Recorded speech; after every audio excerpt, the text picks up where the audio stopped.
سهلة أمور تيد صولة لما سويالو وحط سالب وحوي هاي مرحوم كاي بيت كاسي شغالها جيله xildhibaan aadan xuseen yuusuf oo ka tirsan golaha deegaanka ee degmada berbera ayaa waxa uu ka hadlay marxuum ku geeriyooday dekedda weyn ee magaalada berbera 4 maalmood ka hor marxuumka ayaa dhowaan waxuu dhaawac weyni uu ka soo gaadhay wiish ay leedahay shirkadda DB World taasi oo markii dambena uu geeriyooday xildhibaanka ayaa waxa uu barasaabka gobolka saaxil uu ku eedeeyay inuu waxba ka qaban kari waayay arrintaasi isagoo sidoo kalena sheegay in shirkadda DB World ay tacaddi weyn ku hayso shaqaalaha u shaqeeya xildhibaanka ayaa sidoo kale waxa uu fariin u diray xukuumadda Somaliland كودي بيشان أفراد 2022 dekada waxa ku dhaawacmay marxuun maanta meedkiis marba meel loo sito habeen haddana la sheegay inuu Hargeysa lagu maqayay kuna go'ay dhakhtarka Berbera 3-4 cisho ka hor marxuunkaasi waxa uu ka tirsanaa shaqaalaha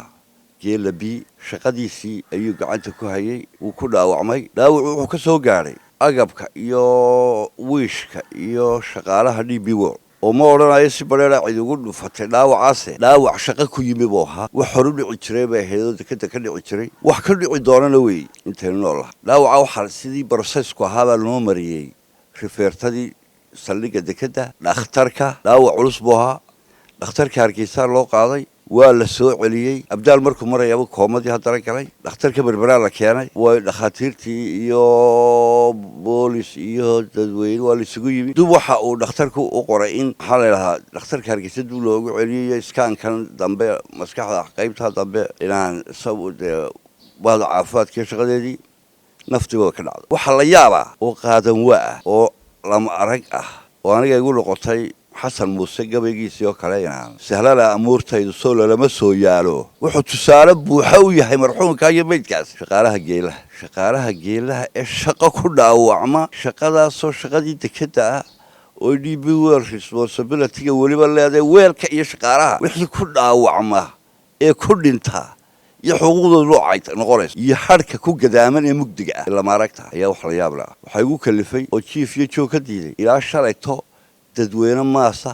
oo isugu jira geela guud geelaha shaqaalaha geelaha iyo meeytida eheladeedii oo dumar iyo rag bale oo gobolka buuq ka dhacay buuq aad u weyn sida halka aad ka arki doontaan balse aanu ka shaqeynayno inta nabadgelyada iyo dejinta dadka imika aanu ka shaqeynayno farta waxa laga dhowrayaa hilbihii meydka ee halka laga qaaday goor habeenimo ah iyadoo la sheegi kari waa DB World baa lagu leeyahay meeytida xuquuqdii xaqiisii